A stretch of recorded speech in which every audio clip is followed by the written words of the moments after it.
안녕하십니까? 세미나 1을 맡은 이학봉 목사입니다. 먼저 하나님의 말씀, 여호수아에 있는 말씀을 함께 보시겠습니다. 여호수아 14장 11절에서 12절에 있는 말씀입니다. 모세가 나를 보내던 날과 같이 오늘날 오히려 강건하니 나의 힘이 그때나 이제나 일반이라. 싸움에나 출입에 감당할 수 있사온즉 그날에 여호와께서 말씀하신 이 산지를 내게 주소서. 당신도 그날에 들으셨거니와 그곳에는 아낙 사람이 있고 그 성읍들은 크고 견고할지라도 여호와께서 혹시 나와 함께 하시면 내가 필경 여호와의 말씀하신 대로 그들을 쫓아내리이다. 건강한 재림성도의 실버 라이프. 어떻게 보면 이제 우리 대한민국과 한국재림교회에서 관심을 가져야 할 만한 주제 중에 하나라는 생각을 해보았습니다. 왜 서중환 앞회에서 실버 라이프에 대한 주제에 관심을 가졌을까? 그 이유를 생각하기 위해서 한국연합회 선교부에 2022년 1기 말 안식일학교 통계를 받아보았습니다. 한국연합회적으로 61세에서 71세에 해당하는 어르신들은 13.6%이며 71세 이상은 17.41%로 노인은 전체 비율에서 31.08%를 차지하고 있었습니다. 이제 재림성도들의 약 3분의 1이 실버 세대라고 얘기할 수 있겠습니다. 서중환 앞에는 어떤 통계를 가지고 있었을까?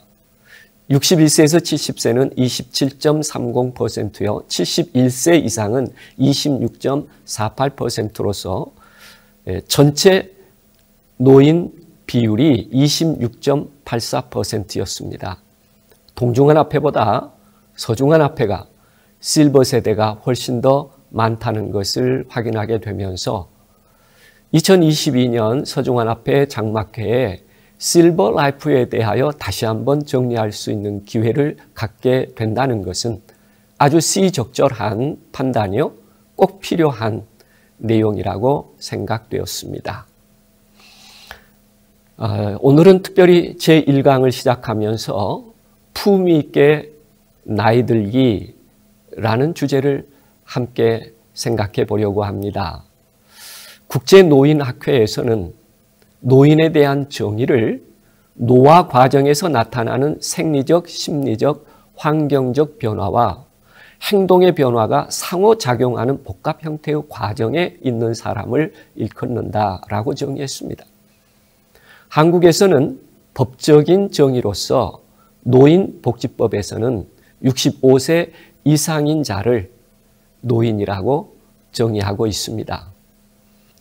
노인의 정의는 생리적 및 생물학적인 면에서 퇴화기에 있는 사람, 심리적인 면에서 정신적 기능과 성격이 변화되고 있는 사람, 사회적인 면에서 지위와 역할이 상실된 사람, 은퇴하면 현직과 달리 많은 것을 상실한 상실감으로 다가올 때가 있죠. 세상은 자꾸 벽이 높아지고 길이 점점 협잡해진다고 이야기합니다. 그러나 사실은 내가 작아지는 것이며 내가 약해지는 것이라는 걸 알아가게 되지요. 노인에 대한 또 다른 정의를 생각해 본다면 신체적 나이에 의하여 일정한 연령에 도달하면 노인이라고 정의할 수 있겠고요. 기능적으로 때로 어떤 신체의 일부의 기능이 약해지게 될 때 이제는 노화에 의한 노인이라는 정의가 적용될 수 있습니다. 그런가 하면 가족에서의 정의는 손자와 손녀를 얻음으로 할머니와 할아버지가 되어 노인이라는 정의에 이르게 되며 마지막으로는 개인의 자각에 의한 노인에 대한 정의입니다. 주관적 판단으로 스스로 노인으로 생각하는 이들이 있게 되지요. 노인의 과정을 세 단계로 분류하여 더 세분화해 본다면 첫 번째 연소 노인이 있겠습니다. 55세에서 65세에 이르는 나이인데요. 심신의 기능이 점차 저하되며 여성에게는 갱년기 혹은 폐경이라는 시기를 맞이하게 되는 대상의 시기입니다. 두 번째로는 중고령 노인은 65세에서 79세 사이의 노인을 일컫고 있는데요. 생물학적 기능이 약해지는 순수 노인의 시기라고 얘기할 수 있겠습니다. 신체적인 변화는 뼈가 약해지고 자세와 근육이 통증을 일으키기 시작하며 시력과 청력이 약해지죠. 심리적인 변화로는 정신적인 민첩성과 유동지능이 낮아지는 시기이죠. 치매 위험이 증가하는 시기이기도 합니다. 마지막으로 고령 노인이 있습니다. 80세 이후를 얘기하는데요. 심신의 질적 변화가 아주 중요한 시기이기도 합니다. 신체적 변화로는 행동에 불편이 있고요. 합병증이 발생하는 시기이기도 하며 심리적 변화로는 외로움과 우울증이 증가하는 시기요. 사회적 고립이 시작되는 그런 시기라고 말씀드릴 수 있겠습니다. 노인의 일반적 특성은 젊은이들과 반대적인 특성이 참 많이 있습니다. 스스로 받아들이기 어렵지만 그러나 현실적인 일들이죠. 그래서 얼마나 오래 사느냐가 중요한 것이 아니라 어떻게 살다가 어떻게 잠드는가가 더 중요한 일이라고 말씀드릴 수 있겠습니다. 언제부터 어떻게 준비해야 되는가? 노후 생활에 있어서 중요한 것은 지혜롭게 준비하는 일이 중요하지요. 첫 번째는 빨리 시작하십시오라고 권하고 있습니다. 그것이 경제적인 활동이든지 건강의 습관이든지 지금부터 준비하면 미래를 보다 품위 있게 살 수 있도록 바꿔갈 수 있다고 말하고 있습니다. 두 번째는 어차피 변화는 이 변화를 즐겁게 받아들이는 것이 중요하다고 얘기하고 있습니다. 적응 과정을 통해서 진화될 수 있고 또 살아있기에 변화할 수 있는 가능성이 있고 그것을 즐기면 즐길수록 더 아름다운 내일을 보낼 수 있다고 말하고 있죠. 세 번째는 관계 지향성을 키우십시오라고 권합니다. 노년에 있어서 중요한 건 친구이죠. 친구는 곧 행복이기 때문에 그렇습니다. 만남을 즐긴다면 인색하지 않을 수 있고 정말 만남은 내 삶의 자체가 될 수 있기에 인연, 만남을 소중히 여기십시오라고 권하고 있습니다. 그리고 네 번째는 상호 의존성을 버리자라고 얘기하고 있습니다. 모든 일에 있어서 누군가에게 짐이 되지 않는다는 것은 얼마나 노후에 중요한 개념인지 모릅니다.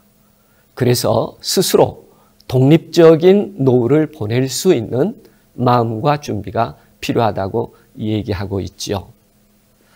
품위 있게 나이 들기.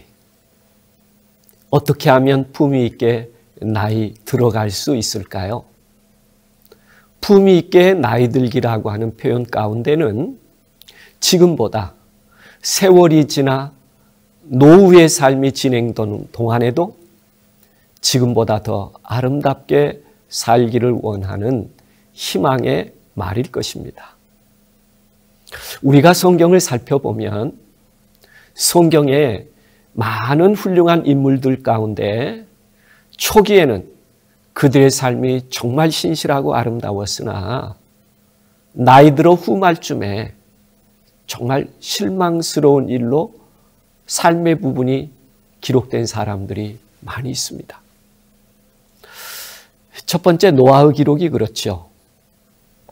창세기 6장 9절에 보면 노아의 사적에 대하여 기록하고 있습니다. 노아 홍수 전에는 그를 표현할 때 노아는 의인이요 당세의 완전한 자라고 이야기하고 있죠. 그러나 홍수 후에 그의 모습 가운데 포도주를 마시고 취하여 그 장막 안에서 벌거벗은지라. 수치스러운 한 부분을 성경은 기록하고 있습니다.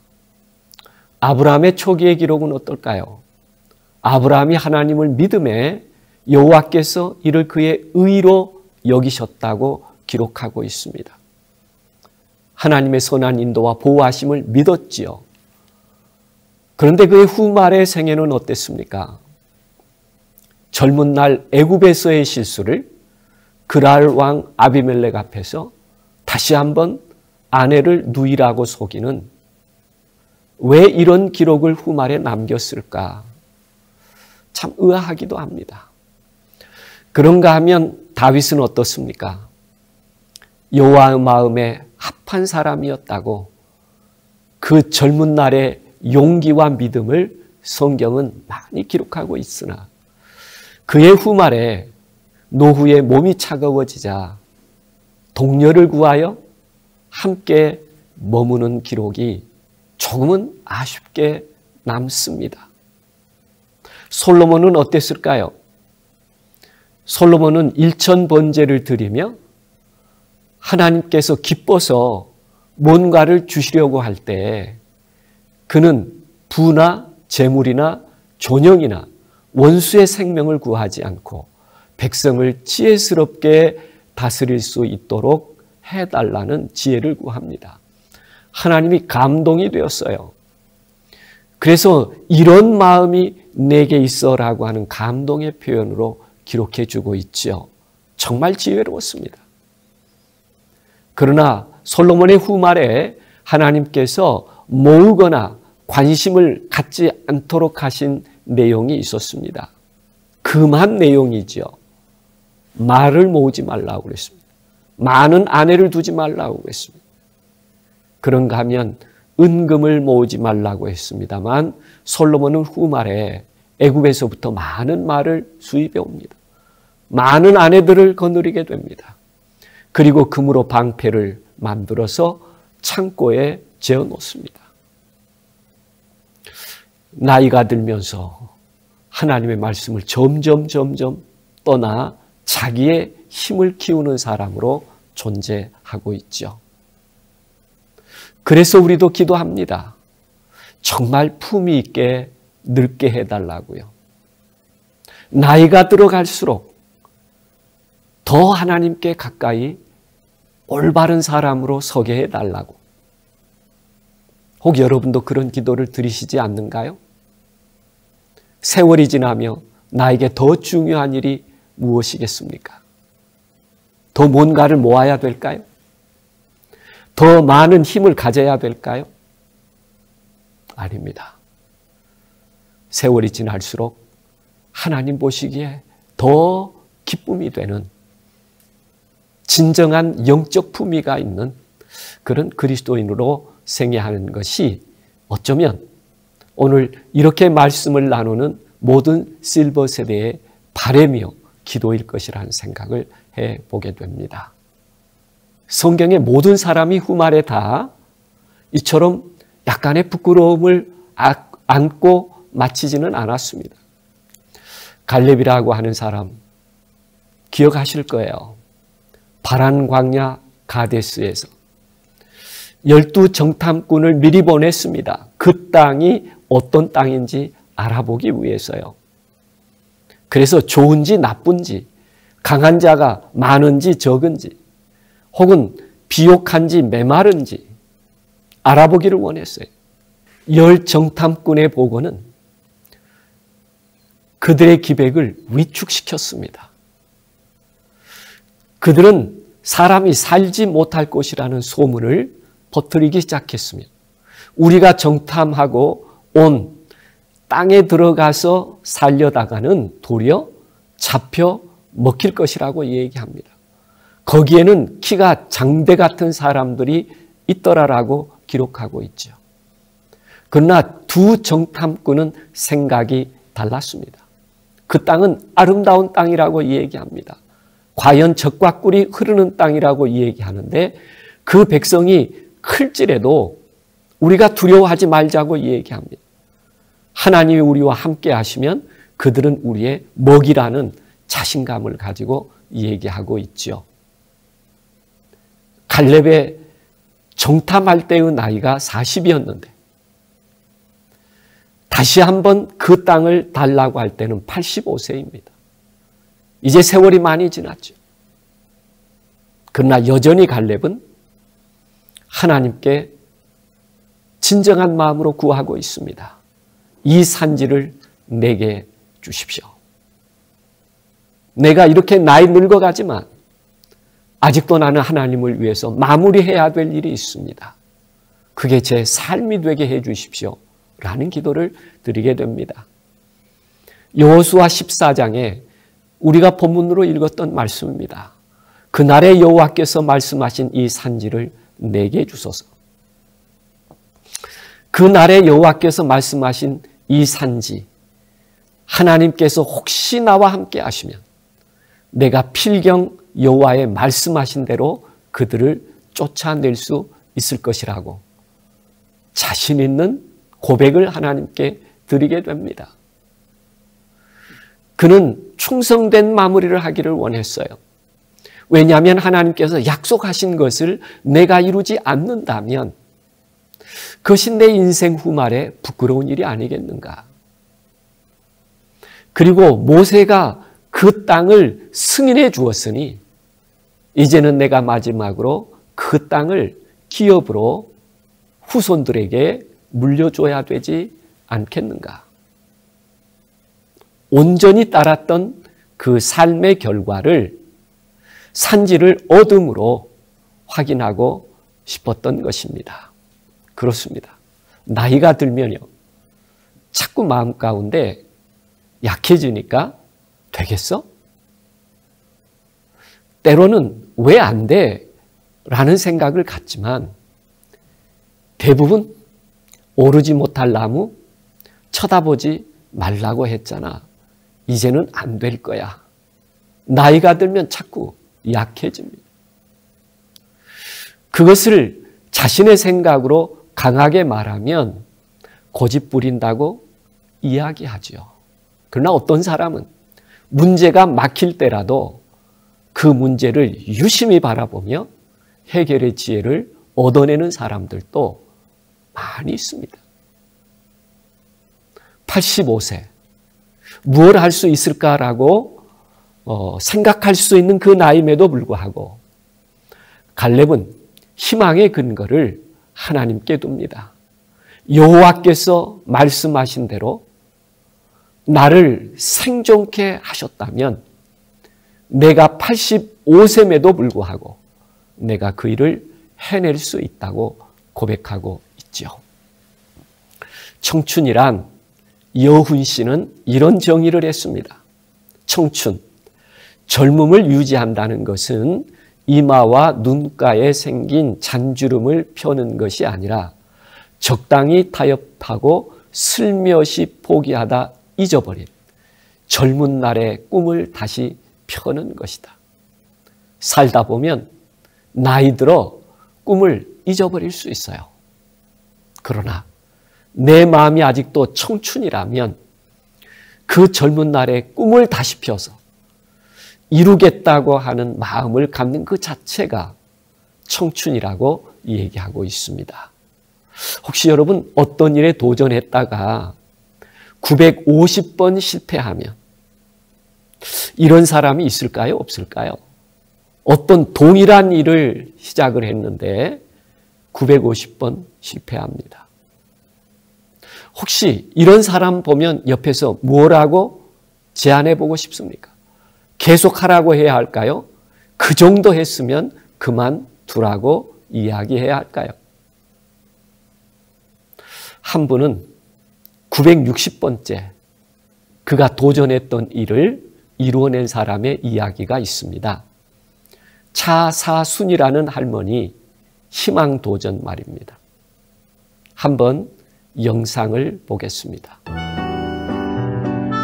내가 부러워서 그랬어요. 운전하는 게 우리 아들네 집 돌아가고 딸네 집 돌아가고.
네, 그렇습니다. 나이가 들어도 노력해서 면허를 딸 수 있는 것처럼 이 세상에 누구라도 도전할 수 있다고요. 운전면허 시험에 960번째 합격을 하고 정말 아름다운 일입니다.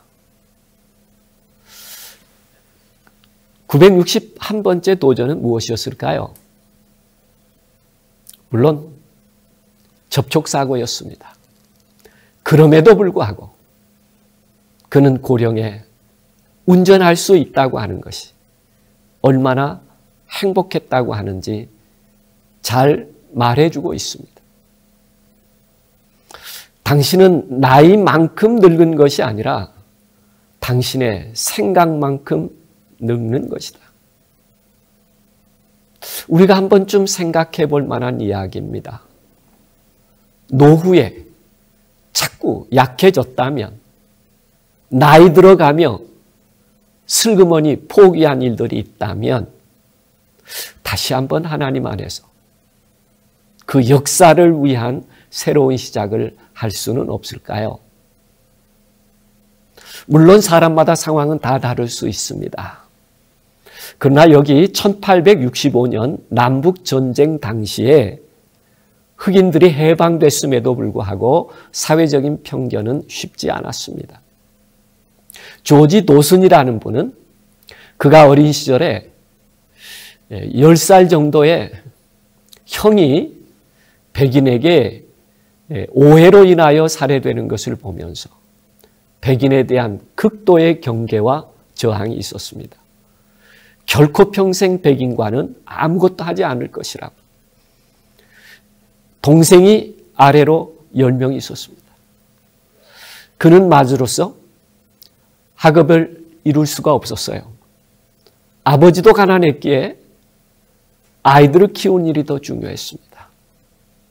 그는 홀로 그가 독립하기 위하여 아버지의 조언에 따라 집을 나섭니다. 70년. 그가 했던 일은 많은 고통스러운 일들이었습니다. 도로공사도 했고요. 미국 사회에서 낮고 천한 사람들이 해야 할 모든 일들을 70년 동안 했습니다. 그리고 고향으로 돌아와서 낚시를 하면서 세월을 지내다가 그는 한 광고를 보게 됐습니다. 노인에게 글을 가르쳐 준다는 광고죠. 이때 그는 98세였습니다. 그동안에는 글을 알지 못했기 때문에 모든 것을 외워서 했습니다.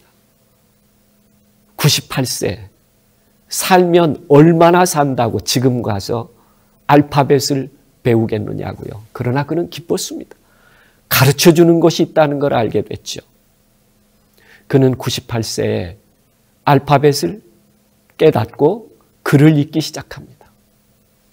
그리고 101세에 인생은 아름답다고 하는 자서전적인 책을 써내죠. 그것은 그에게 찾아와서 인터뷰를 했던 백인과 함께 책을 쓰게 됩니다. 그는 고백합니다. 그 많은 나이에 그를 깨우치고 가장 좋은 게 무엇이었느냐고 물을 때 내가 하나님의 말씀인 성경을 내 스스로 읽는 일이 가장 행복한 일이라고 고백했습니다. 100세의 세월을 지난 다음 그동안에는 하나님의 말씀을 듣기만 했지만 그 스스로 하나님의 말씀을 읽을 수 있다는 것이 그를 보다 더 행복하게 노후를 정말 하나님 안에서 품위 있게 살 수 있는 아름다움을 가졌다고 얘기하고 있습니다. 이는 우리가 믿음으로 행하고 보는 것으로 행하지 아니함이로다. 희망을 버리지 않는 것, 품위 있게 나이 드는 첫 번째 일이라고 말씀드릴 수 있겠습니다. 재림성도 실버 시대를 위한 준비. 두 번째 갈렙의 모습에서 생각해 보고자 하는 것은 갈렙이란 이름의 뜻이 온 정성을 다한다 하는 뜻입니다.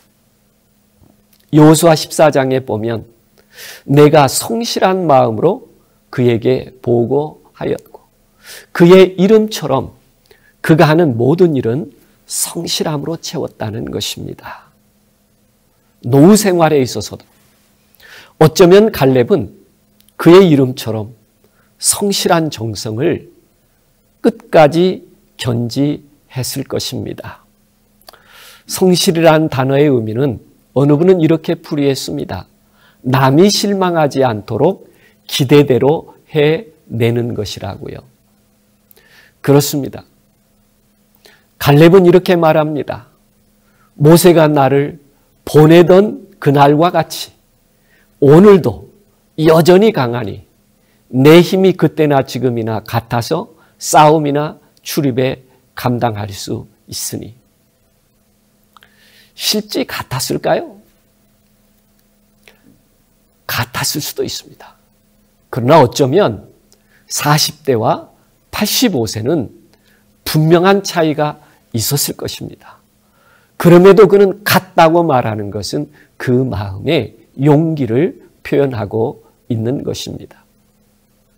그의 마음과 같이 그의 생각대로 성실하면은 변화가 없다고 하는 것을 얘기하고 있죠.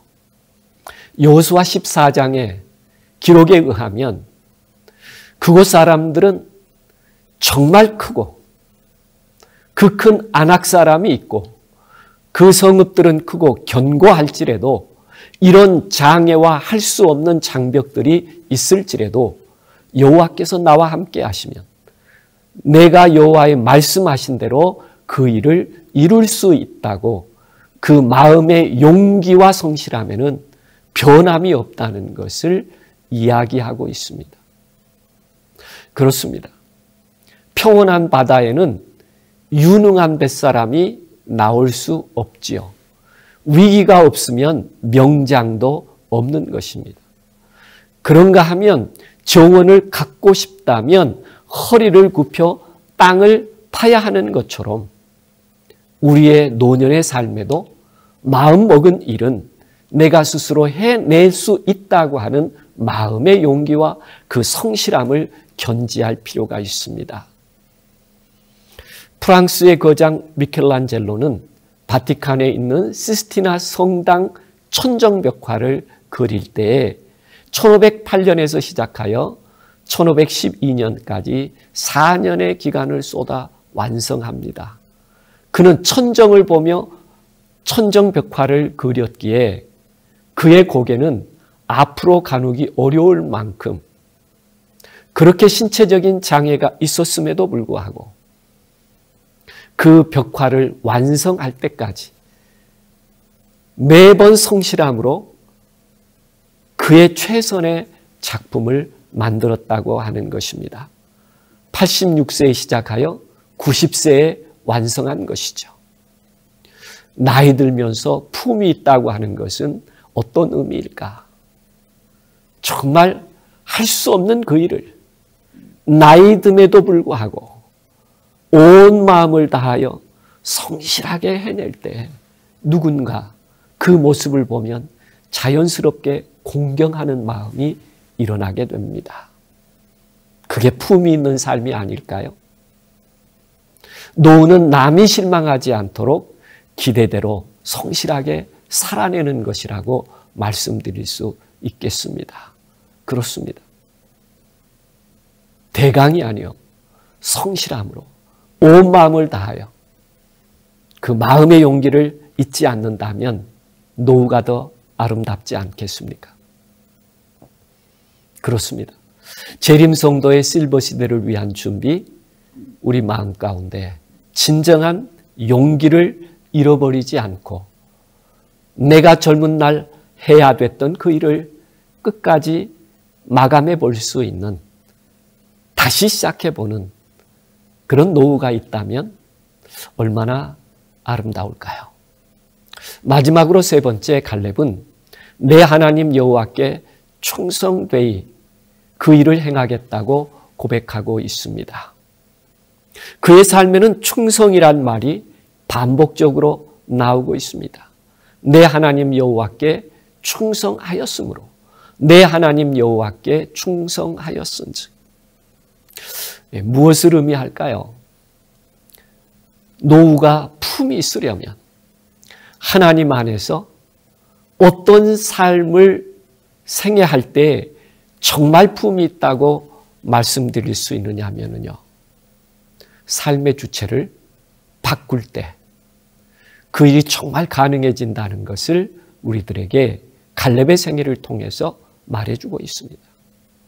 삶의 주체가 나일 때 나는 언제나 아등바등해야 합니다. 내가 해놓은 어떤 결과에 대해서 피곤하고 경쟁적인 생각으로 성취해야 된다고 생각합니다. 삶의 주체가 나일 때 나는 다른 사람의 평가에 예민해지기 시작하면서 자기 자신, 예전과 같지 않는 자기 모습 때문에 스스로 좌절하고 스스로 비하하고 스스로 포기하게 됩니다. 삶의 주체가 나일 때. 그러나 적어도 어느 한순간 삶의 주체를 온전히 하나님의 것으로 내어 맡길 수 있다면, 이제는 내 안에 하나님이 계시면 내 삶을 그분이 이끌어 가실 것이라는 믿음으로 맡길 수 있었다면, 이제는 나의 기쁨을 위하여 일하는 것이 아니라 하나님이 기뻐하시기에 내가 그 일을 할 수 있다고 나서기 시작할 때, 그런 가치와 그런 감각의 변화는 우리들에게 기쁨과 안정을 줍니다. 무엇인가 해낸 결과가 내가 한 것이 아니라 하나님께서 연약한 나를 통하여 이루신 일이라는 그런 진정한 주체의 변화를 내가 마음속에 확실하게 받아들이고 실행한다면 우리의 삶의 모든 목적도 변화하게 되고 그 일이 크든지 작든지 행복으로 다가오게 됩니다. 왜요? 내 삶의 주체가 내가 아니라 하나님이라는 사실을 내가 인정하기 때문에 그렇습니다. 어떻게 점검할 수 있느냐고요? 가끔은 여러분의 감정으로 점검해 보시면 됩니다. 정말 내가 어떤 일을 잘못했을 때 부끄러워서 혼자 있는 동안에 가슴을 치면서 바보, 멍청이, 어떻게 앞으로 살려고 이런 일을 했어 하고 고민하고 슬퍼한다면 아직도 내 마음의 주체는 나입니다. 그러나 내 마음의 주체가 하나님일 때 우리는 비록 무엇인가 실수하고 잘못했을지라도 아주 자연스럽게 하나님, 저에게 이렇게 하기를 기대했을 텐데 제가 연약하여 그 일을 이루지 못했어요. 하나님이 슬퍼하실 일을 생각하니 저도 마음이 아파요. 하나님, 저에게 한 번만 더 동일한 기회를 주신다면 이제는 하나님의 뜻대로 충성되이 해볼게요. 오늘은 하나님이 너무 힘드실 것 같아서 저도 마음이 힘들지만 다시 한번 해볼게요. 만약에 그렇게 기도하며 그런 마음으로 삶의 결과를 받아들였다면 그는 마음의 주인이 하나님이십니다. 두 번째 점검은 내가 무엇인가를 잘했을 때예요. 그건 내가 말하지 않았으면 교회에서 그거 안 됐어요. 내가 말했으니까 그 일이 된 겁니다. 만약에 누군가 내가 한 일 때문에 내 스스로 기뻐한다면 그 사람은 마음의 주체가 자기 자신입니다. 그러나 정말 어떤 훌륭한 일을 해냈음에도 불구하고 하나님, 이런 나에게 그런 기회를 주시고 그렇게 하도록 나와 함께 해주셨으니 나를 이끄신 하나님께 감사드립니다. 다음에 이보다 더 큰 일이 있을지라도, 이보다 더 중요한 일이 있을지라도 저로 하여금 충성되이 그렇게 주님을 섬기듯 섬기게 해주세요. 오늘 저를 그렇게 사용해 주셔서 감사합니다. 만약에 그렇게 기도하며 겸비한 마음을 가지며 그 자체가 행복으로 받아들이며 살 수 있다면 그는 정말 그의 마음 가운데 주체가 하나님이심을 자연스럽게 드러내고 있습니다. 이런 삶이 품이 있는 삶이 아닐까요? 이런 삶을 통하여 주변의 사람들에게 품 있는 삶을 소개하지 않을까요? 어떤 한 의사 선생님이 있었습니다. 한 여인이 와서 간절하게 청을 하지요. 의사 선생님, 지금 제 남편이 죽어갑니다. 제발 살려주세요. 그런데 가면서 이런 얘기를 합니다. 선생님, 그런데 미리 말씀드릴 수 있는데 저는 지금 가진 돈이 한 푼도 없습니다. 의사 선생님은 그게 무슨 대수입니까? 사람부터 살려야죠. 초라한 집에 도착했습니다. 서둘러서 진찰해 보았습니다. 그리고 부인에게 의사 선생님은 말합니다. 큰 병은 아니니 안심하십시오. 부인은 감사하다고 얘기했어요. 그리고 부인에게 작은 상자 하나를 의사 선생님은 병원으로 돌아온 다음에 처방이라며 건네줍니다. 이 상자를 반드시 집에 가서 열어보세요. 그리고 이 안에 적힌 처방대로 하면 남편분은 금방 나을 것입니다. 시키는 대로 집에 돌아와서 상자를 열어보았을 때 놀랍게도 그 상자 안에는 처방약 대신에 한 뭉치의 돈이 들어있었습니다. 그리고 처방전에 이렇게 기록되어 있어요. 남편분은 극도의 영양실조 상태입니다. 이 돈으로 뭐든 드시고 싶은 음식을 사드리세요. 갑자기 이 부인은 눈물이 흐르는 것을 느꼈습니다. 정말 의사는 누구인가? 그렇습니다. 더 소중한 것이 무엇인지 자기 이익을 추구하지 않고 자기 성취만에 매달리지 않고 의사가 해야 될 회복이라는 가치를 정말 성의를 다해서 해낼 수 있다면 이미 그의 마음에는 하나님의 나라가 임하고 있는 것입니다. 어떤 한 분은 과일을 사면서 말입니다.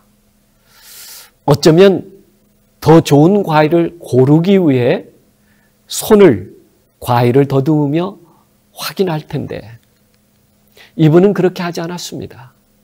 1,000원에 2개라는 이야기를 들으면서도 작고 모나고 상처가 있는 과일만을 골라 담았습니다. 며칠 후에도 똑같은 방법으로 돈을 지불하고 작고 모나고 상처난 것만을 골라갑니다. 세 번째 동일하게 과일을 사러 왔습니다.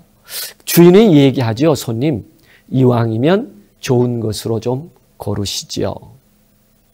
그때 이 손님은 이야기합니다. 남은 사과 하나라도 더 파시지요. 저도 어렵게 사는데 댁은 더 어려워 보여요. 힘내세요. 하늘은 스스로 돕는 자를 돕고 하늘은 무너져도 솟아날 구멍이 있다잖아요. 왜 사람인데 더 크고 좋은 과일을 가져가고 싶지 않았겠습니까? 그러나 나도 가난하게 살기에 나보다 더 가난한 이를 위하여 작은 것을 가져가는 마음. 삶의 주체가 하나님으로 바뀔 때 하나님 안에서 이루어갈 수 있는 아름다운 일이 아닐까요? 나이 들어가면서 품위 있게 나이 든다는 것은 내 안의 주체가 하나님이 되심을 감사하며 더 이상 내가 하는 어떤 일이 부끄러움으로 지어지지 않고 오직 하나님께서 내 안에 이루실 아름다움을 위하여 그렇게 살아가는 것이 가장 품위 있는 노후가 아니겠습니까? 강의를 마치면서 내 주체에 대한 질문을 다시 한번 해봤으면 좋겠습니다. 나는 정말 내가 내 삶의 주체가 되어서 살아가고 있는지 아니면 하나님께서 그의 아름다운 마음을 내 안에 주셔서 그분이 나의 삶을 아름답게 살아가도록 나는 의탁하고 그분은 인도하시며 기회가 있는 대로 아름다운 노후, 하나님께 기쁨이 되도록 살아가는 노후를 함께 살아가야 되지 않겠습니까? 그렇게 살아간 갈렙은 헤브론이라는 땅을 기업으로 얻게 됐습니다. 그의 충성됨이 아름다운 마무리로 정리되었죠. 그뿐만이 아닙니다. 이 헤브론의 옛 이름은 기랏 아르바라고 하는 곳인데 그가 그 땅을 얻음으로 그 땅에 전쟁이 그쳤더라.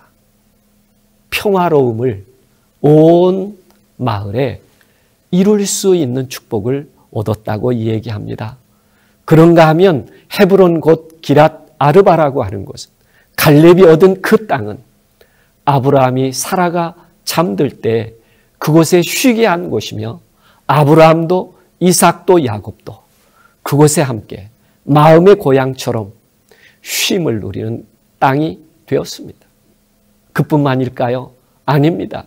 부지중 범죄한 자가 생명을 구제하기 위하여 도피했던 성이 6곳이 있었는데 갈렙이 얻은 헤브론 그 땅도 정말 무고히 실수로 죄 지은 자들이 생명을 얻기 위하여 머물렀던 곳입니다. 축복의 땅이 된 것이죠. 노후의 삶, 주체를 바꾸어 살아가면서 그 후대에도 누군가에게도 기쁨과 평안을 주는 품이 있는 나이 들기, 하나님 안에서 함께 이루어가기를 간절히 바라보면서 말씀을 줄여야 될 것 같습니다. 그렇습니다. 사람들은 나이 들면서 훨씬 더 행복해진다고 이야기하고 있습니다.